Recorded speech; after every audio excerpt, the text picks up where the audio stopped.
Hello friends, welcome to খেল দুনিয়া। আগামীকাল কলিঙ্গ সুপার কাপে যাত্রা শুরু করছে মোহনবাগান।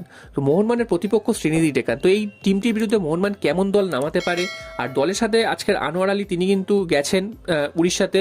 আর এই ম্যাচটি কোথায় দেখানো হবে, কটা থেকে দেখানো হবে, সমস্ত কিছু কিন্তু আলোচনা করবো ভিডিওতে। পুরোটা জানার জন্য অবশ্যই ভিডিওটা শেষ অবধি তোমরা চোখ রেখো। আর তোমরা যারা এই চ্যানেলে নতুন এসেছো চ্যানেলটাকে সাবস্ক্রাইব করে দাও, পাশে থাকা বেল আইকনটা প্রেস করে দাও।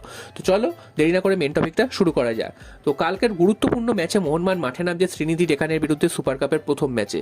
তো সুপার কাপের প্রথম ম্যাচে এতটাই গুরুত্বপূর্ণ মোহনবাগানের কাছে এই কারণে, কারণ মোহনবাগান কিন্তু আইএসএল এ পরপর 3টে ম্যাচ হেরে এই টুর্নামেন্টটা নামছে, এবং মোহনবাগানের কোচও কিন্তু চেঞ্জ হয়েছে। নতুন কোচ অ্যান্টনি লোপেস হাবাস তিনি কিন্তু দলের সাথে এখনো যোগ দেননি, অর্থাৎ মোহনবাগানের দায়িত্ব সামলাবেন ক্লিফোর্ড মিরিন্ডায়। এছাড়াও মোহনবাগান এই মুহূর্তে যে কন্ডিশনে রয়েছে, পরপর 3টে ম্যাচ হেরেছে প্রথমেই, যেমনটা তোমাদের বললাম।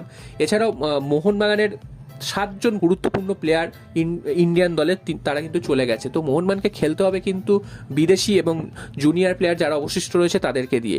তাই জন্য মোহনবাগানের কাছে চ্যালেঞ্জটা আরও বেশি কঠিন, এবং শ্রীনিধি ডেকান এই দলটির বিরুদ্ধে মোহনবাগান এটাকে কখনো খেলেনি, তো এই দলটির সম্পর্কে জানেও না মোহনবাগান। তো এবং এই দলটি কিন্তু পুরো শক্তি নিয়েই তারা কিন্তু মাঠে নামবে। তো তাই জন্য মোহনবাগানের জন্য খুব একটা সহজ হবে না কালকের ম্যাচটা। এই ম্যাচটা কিন্তু কালকে সন্ধ্যে 7:30 থেকে অনুষ্ঠিত হবে, এবং ম্যাচটা কোথায় টেলিকাস্ট হবে, জিও সিনেমাতে টেলিকাস্ট হবে, তোমরা মোবাইলে সেটা দেখতেই পাবে। তবে টিভিতে কোথায় টেলিকাস্ট হবে এখনো অবধি কিন্তু কোথাও জানা যায়নি। কালকে থেকে টুর্নামেন্ট শুরু, আজ অবধি জানা যাচ্ছে না যে খেলাটা কোথায় টেলিকাস্ট হবে। তো এটা এআইএফএফ এর জন্য কিন্তু খুবই খারাপ বিজ্ঞাপন, এবং এআইএফএফ কিন্তু একদমই গুরুত্ব দিচ্ছে না টুর্নামেন্টটা। যেই টুর্নামেন্টটা খেলে কিন্তু এএফসি টুর্নামেন্টে চান্স পাবে যে দল জিতবে। তো সেরকম একটা টুর্নামেন্ট কোথায় টেলিকাস্ট হবে সেটা জানা যাচ্ছে না, এবং যেখানে খেলা হবে কলিঙ্গ স্টেডিয়ামের দুটো গ্রাউন্ডে খেলা হবে। তো যেই মেন গ্রাউন্ড সেখানে গ্যালারি রয়েছে, এবং আরেকটা যে গ্রাউন্ড প্র্যাকটিস পিচ সেইখানে কিন্তু কোনো গ্যালারি নেই, এবং সেখানে কিন্তু দর্শকদের প্রবেশ মূল্য কোনো ব্যাপার নেই, কোনো টিকিটের ব্যবস্থা নেই, তো কিচ্ছু নেই। তো এইরকম একটা অব্যবস্থা নিয়ে শুরু হচ্ছে কিন্তু সুপার কাপ, এবং সেখানে কিন্তু দর্শকরা কিভাবে খেলা দেখবে সেটা কিন্তু কেউ জানে না। যদিও জানা যাচ্ছে কোনো টিকিটের ব্যবস্থা করা হয়নি, ফ্রিতেই কিন্তু সবাই খেলা দেখতে পারবে।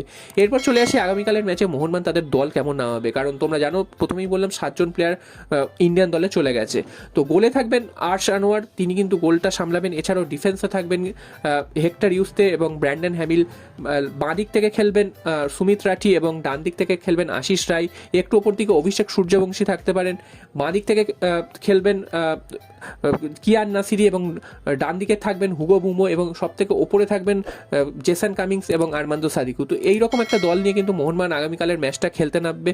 তো দেখা যাক মোহনবাগান এই দল নিয়ে কতটা প্রত্যাশা পূরণ করতে পারে, এবং মোহনবাগান এইকে জিততেই হবে কালকের ম্যাচটা, কারণ শ্রীনিধি ডেকানের বিরুদ্ধে যদি না জিততে পারে পরের ম্যাচগুলো কিন্তু মোহনবাগানের জন্য কঠিন হয়ে যাবে, এবং প্রত্যেকটা গ্রুপ থেকে একটা মাত্র দলই কিন্তু সেমিফাইনালে যাবে।